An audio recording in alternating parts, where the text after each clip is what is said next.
آپ حضرات جانتے ہیں آج کا جو دور ہے سائنسی دور ہے۔ اس دور میں یہ دور جتنا زیادہ ترقی کرتا جا رہا ہے دین کو سمجھنا اتنا ہی آسان ہوتا جا رہا ہے۔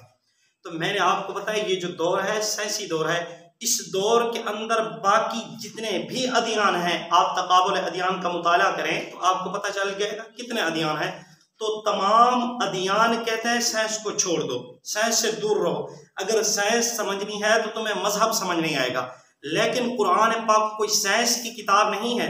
قرآن پاک ہدایت کی کتاب ہے، لیکن اس نے سائنس پر ہمیں ابھارا ہے۔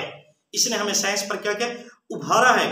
آپ کو میں نے پہلے بتایا ہے کہ یہ سائنس کی کتاب تو نہیں ہے، کتاب تو ہدایت کی ہے، لیکن اس کے اندر 6666 آیات میں سے 1000 عقائد کی آیاتیں ایسی ہیں جو سائنس پر ہمیں کیا کرتی ہیں، ابھارتی ہیں۔ اور جتنا زمانہ ترقی کرتا جا رہا ہے اتنا ہی دین کو سمجھنا ہمارے لیے کیا ہوتا جا رہا ہے، آسان ہوتا جا رہا ہے۔ تو آپ کو پتہ ہے کہ آج کا جدید دور ہے، اس دور کے اندر ہمارا ایک قرآن کا دعویٰ تھا، اور وہ دعویٰ یہ تھا وَأَذِّن فِي النَّاسِ بِالْحَجِّ يَأْتُوكَ رِجَالًا وَعَلَىٰ كُلِّ ضَامِرٍ يَأْتِينَ مِن كُلِّ فَجٍّ عَمِيقٍ۔ ابراہیم علیہ السلام نے آج سے کئی سو سال پہلے یہ اعلان کیا تھا کہ لوگوں حج کرنے کے لیے بیت اللہ آ جاؤ، جب بیت اللہ تیار ہو گیا تھا۔ تو اب ابراہیم علیہ السلام نے بات کہی، اعلان کیا، اور اللہ نے وہ اعلان پوری دنیا تک پہنچا دیا۔ اب سمجھ نہیں آ رہا تھا کہ یہ اعلان کیسے پہنچا ہوگا۔ آج کی ایک چھوٹے سے آلہ موبائل نے اس بات کو ثابت کر دیا ہے کہ ابراہیم علیہ السلام کی آواز اب ادھر پاکستان میں بیٹھے ہوئے آواز ہم انگلینڈ تک، نیوزی لینڈ تک، امریکہ تک اور ادھر ادھر تک پہنچا سکتے ہیں۔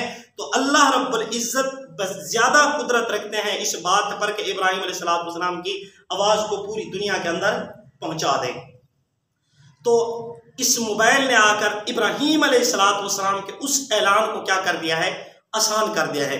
پھر آپ کو پتا ہے قرآن نے 14 صدیاں پہلے یہ دعویٰ کیا ہے، یا معشر الجن والانس ان استطعتم ان تنفذوا من اقطار السماوات والارض فانفذوا لا تنفذون الا بسلطان، کہ اگر جنوں اور انسانوں کی جماعتوں اگر تم نکل سکتے ہو آسمان کے کناروں میں تو نکلو، تمہیں کس نے روکا ہے؟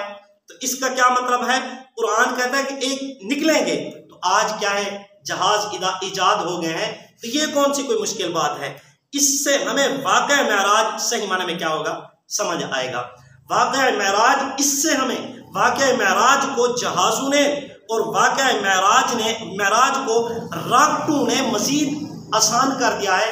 راکٹ نے بتلا دیا ہے کہ راتوں رات جناب نبی کریم صلی اللہ علیہ وسلم کیسے عرش معلیٰ تک گئے ہیں اور واپس راتوں رات کے اندر آ گئے ہیں۔ تو راکٹ نے آ کر کیا کیا ہے، آسان کر دیا ہے۔ سبحان الذی اسریٰ بعبدہ لیلا من المسجد الحرام الی المسجد الاقصیٰ۔ تو آج وہ جو اس وقت نبی علیہ السلام کا براق جو لے کر گیا تھا جنت کی سواری حضور کو، وہ حد نگاہ سفر کرتی تھی، اور آج کا جو راکٹ ہے وہ دھوئیں نکالتا جاتا ہے، اور آپ کو پتہ فل تیزی میں جاتا ہے جیسے نگاہ جاتی ہے۔ تو اتنا جلدی میں کیا ہے، راکٹ جاتا ہے۔ تو اس راکٹ نے کیا کیا ہے، حضور صلی اللہ علیہ وآلہ وسلم والی وہ بات کہ میں نے راتوں رات اسریٰ بعبدہ لیلا من المسجد الحرام الی المسجد الاقصیٰ کیا کیا ہے، معراج کی ہے، معراج کو کیا کر دیا ہے، ثابت کر دیا ہے۔ پھر اس سے کچھ زیادہ ہی عرصہ پہلے کی بات کہ حضرت سلیمان علیہ السلام کے متعلق یہ آتا ہے کہ ان کا تخت 500 کرسیوں سمیت کیا ہے، اڑا کرتا تھا، ہوا میں اڑتا تھا۔ حضرت سلیمان علیہ السلام جس جگہ کا حکم کرتے اس جگہ پر اڑ جاتا تھا۔ کون؟ حضرت سلیمان علیہ السلام کا تخت۔ تو اس کو آج کے جہازوں نے کیا کر دیا ہے، ثابت کر دیا ہے۔ آج کے جہازوں کے اندر کتنی سیٹیں ہوتی ہیں، اور انہوں جہازوں نے کیا کر دیا، حضرت سلیمان علیہ السلام کے تخت کو ثابت کر دیا ہے۔ تو میں نے بتایا ہے جتنا یہ زمانہ ترقی کرے گا اتنا دین کو سمجھنا کیا ہو جائے گا، آسان ہو جائے گا۔ نبی علیہ السلام نے فرمایا ایک زمانہ آئے گا، اس زمانے کے اندر ہن کاسیات عاریات، اس زمانے کے اندر کپڑے تو پہنے گی عورتیں لیکن ننگی نظر آئیں گی۔ یہ محدثین کو پہلے یہ حدیث صحیح سمجھ نہ آئی، پڑھتے تو آئے، لکھتے تو آئے، لیکن ہمارے دور نے کیا کر دیا ہے، اس کو کھول کر رکھ دیا ہے کہ ایسا کپڑا جس سے جسم جھلکتا ہے، باریک کپڑا کپڑا تو پہنا ہوتا ہے باریک، لیکن کیا ہے جسم جھلک رہا ہوتا ہے. اس کپڑے نے کیا کر دیا, اس حدیث کو سچا ثابت کر دیا ہے. اور آپ کو پتا ہے حضرت عمر بن خطاب نے فرمایا تھا نا یا ساری الجبل, یا کہ فرمایا تھا یا ساری الجبل. تو آج کے لاؤڈ سپیکر نے کیا کر دیا ہے کہ حضرت عمر بن خطاب کی آواز کئی میلوں تک جا سکتی ہے. تو آج کے اس لاؤڈ سپیکر نے کیا کر دیا ہے, اس حدیث عمر بن خطاب والی کو کیا کر دیا, یا ساری الجبل والی کو ثابت کر دیا کہ یہ کیا ہے, حق ہے.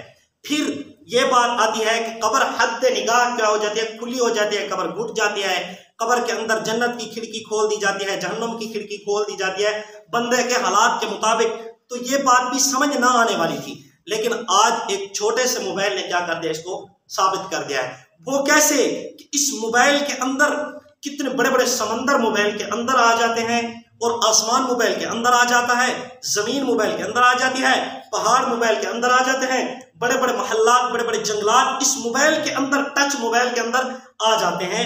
تو اسی طرح کیا یہ اس دھات کے اندر جو شیشے کی چھوٹی سی دھات ہے, اس دھات کے اندر تو ساری کائنات آ سکتی ہے, کیا اتنی بڑی قبر کے اندر جنت جہنم نہیں آ سکتی؟ جنت جہنم کا آنا پھر کون سا مشکل ہے؟ تو میں نے بتایا ہے آج کا دور سائنسی دور ہے, لہٰذا ہمیں باقی جتنے ادیان ہیں وہ کہتے ہیں سائنس کو چھوڑ دو, لیکن قرآن کہتا ہے افلا تتفکرون, تم غور و فکر کیوں نہیں کرتے؟ افلا یتدبرون القرآن, قرآن میں تدبر کیوں نہیں کرتے؟ قرآن کہتا ہے ان فی خلق السماوات والارض, اللہ کی پیدائش میں غور و فکر کیوں نہیں کرتے تم لوگ غور و فکر کیوں نہیں کرتے؟ بلکہ قرآن ہمیں کیا کرتا ہے, ابھارتا ہے سائنس پر کہ توڑو پھوڑو, چیک کرو, چیزوں میں تدبر کرو, غور کرو, فکر کرو, تاکہ سمجھو اللہ نے کس طرح کا نظام بنایا ہے, کیسے نظام بنایا ہے. اور یہ سائنس آج کا جو سائنسی دور ہے یہ ہمارے اس 1400 سالہ پرانے نظام کو سچ تو ثابت کر سکتا ہے, جھٹلا نہیں سکتا. یہ کیا ہے, خصوصیت ہے, یہ امتیاز ہے کس کا, اسلام کا. یہ اسلام کا کیا ہے, امتیاز ہے.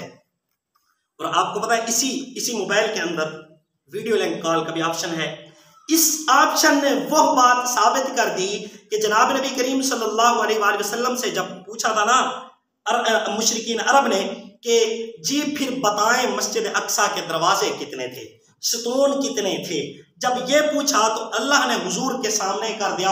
حضور نے مسجد کو ایسے دیکھ کر فرمایا کہ اتنے ستون ہیں, اتنے دروازے ہیں, سب بتا دیا تھا. تو آج کے ویڈیو لنک والے آپشن نے ثابت کر دیا ہے کہ کیا ہے, حضور نے حقیقت میں مسجد اقصی دیکھی ہوگی. تو میں نے بتایا زمانہ جتنا ترقی کرتا جائے گا اسلام کو سمجھنا اتنا ہی آسان ہوتا جائے گا. تو دعا ہے اللہ رب العزت ہمیں اسلام کے اوپر یقین نصیب فرمائے. وآخر دعوانا الحمدللہ رب العالمین.